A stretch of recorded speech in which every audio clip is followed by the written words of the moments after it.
Ang mga Pilipinong manggagawa ngayon sa United Arab Emirates. Bukas para sa mga Pinoy ang umaabot sa 4,000 trabaho mula sa opisina, kusina hanggang sa industriya ng petrolyo. Para sa Balitang Middle East, may ulat si Jasmine Romero.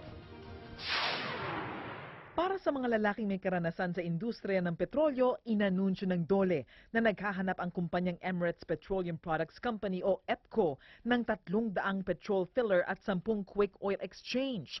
Ang sweldo ay umaabot sa mula 20,807 pesos to 25,832.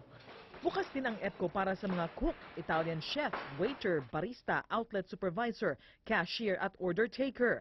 Malaki ang tsansa ng mga aplikante na may sapat na training tulad ni Jefferson na hinahasa na ang kakayahan sa pagluluto sa TESDA.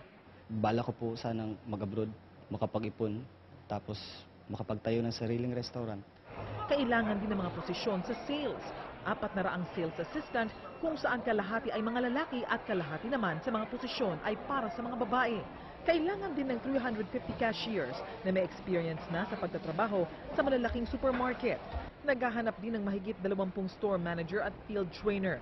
Nagpaalala ang DOLE sa mga interesadong aplikante. Kumita muna sila ng karanasan dito sa Pilipinas bago nila tangkain ang pag-abroad at katulad ng paulit-ulit na sinasabi ng DOLE.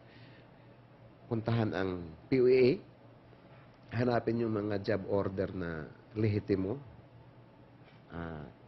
yung ahensya na hindi naniningil ng placement fee at walang record ng anumang anomalya. Dagdag pa ng DOLE, may iba pang trabaho sa UAE na nakatakda nilang i-anunsyo sa mga susunod na buwan. Jasmine Romero, ABS-CBN News.